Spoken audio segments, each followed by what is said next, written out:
16h42. Si vous aimez la céramique, je crois qu'il est important de tendre l'oreille. Il y a une très belle expo à voir jusqu'au 20 juin.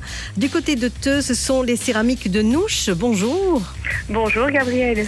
Et ça fait quand même, je faisais le compte, ça fait plus de 20 ans que vous faites des céramiques magnifiques, que vous nous faites apprécier le raku. Est-ce que vous étiez de la première de la région à pratiquer cette technique japonaise ? Le raku, non, je ne crois pas, mais le raku dans des sculptures contemporaines, oui, ça oui.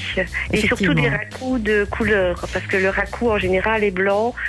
Et moi, je pratique des couleurs, du rouge, de l'orange, du vert pomme, enfin des couleurs qu'on n'a pas l'habitude de voir. Et c'est vrai que c'est splendide. Alors, en 2 mots, le raku, c'est au moment de l'émaillage que ça se passe ? Oui, c'est à la cuisson en fait.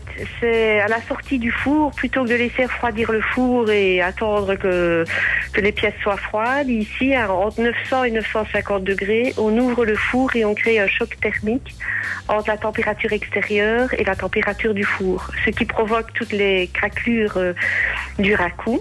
Et puis après, on les met dans un caisson en métal sur lequel on jette un combustible et on étouffe le feu et le carbone de la fumée entre dans toutes les fissures et où il n'y a pas d'émaillage. Ce qui fait l'enfumage en fait. Ce qui veut dire qu'il y a de la surprise. Donc il y a des choses que vous calculez et puis il y a ce que la Terre veut bien donner comme surprise. Voilà, tout à fait. Donc en fait, les couleurs, comme ce sont des couleurs que je crée, bon, je les domine tout à fait, mais les craquelures, ça c'est le hasard de la réduction du feu.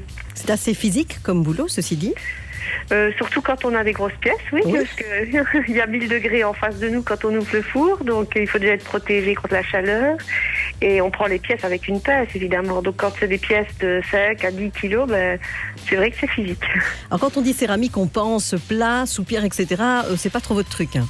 Non, c'est vraiment plus des sculptures ou des objets très contemporains qui en fait ne servent à rien qu'à garnir. Tout de même, il y a des bijoux quand même. Ça sert à quelque chose. Il y a des bijoux, oui. Ça, c'est une petite variante du raku. Comme j'aime bien les bijoux, j'en fais aussi en même temps. Ils sont magnifiques avec des couleurs éclatantes, vous le disiez. Il y a des totems aussi. Totems, oui, parce que j'allie aussi l'acier. Donc, il y a des totems en acier avec du raku dessus et des sculptures murales aussi en acier. Soit en acier travaillé avec des acides et des pigments naturels, soit de l'acier qui a été peint dans les nuances du raku qui vont s'ajouter dessus. Alors, non seulement ce que vous faites est à voir, mais le lieu où vous allez exposer, où vous exposez d'ailleurs maintenant jusqu'au 20 juin, est aussi particulier. C'est dans une chapelle à Theux. Voilà, en fait, quand le Centre culturel de Theux m'a soumis l'idée d'exposer dans une chapelle, j'ai trouvé que l'idée était vraiment très très bien. Mélanger une technique qui est quand même, qui revient quand même à la philosophie zen, dans un lieu de culte comme ça, je trouvais que le mélange se ferait vraiment bien et c'est vraiment le cas. C'est une petite chapelle qui est située juste à côté de Saint-Roch, si je ne m'abuse. Voilà, c'est ça, sur le chemin de Franchimont. Voilà, une centaine de pièces à voir, donc à voir jusqu'au 20, mais c'est seulement le week-end si je vous suis bien. Voilà, c'est ouvert le samedi et le dimanche de 15h à 18h. Et on pourra vous voir le 20 juin si on veut vous rencontrer. Vous donnerez quelques explications à celles et ceux qui seront de passage. On vous retrouve évidemment sur Internet. Les noms de blogs, c'est impossible à prononcer, mais si on tape Nouches sur un moteur de recherche, on arrive sur votre blog. Oui, Nouches-Raku, et en général, on tombe sur mon blog. Voilà, et Raku, ça signifie bonheur. Donc c'était un plaisir de vous avoir au téléphone. À très bientôt et bonne expo à Theux. Merci beaucoup. Au revoir.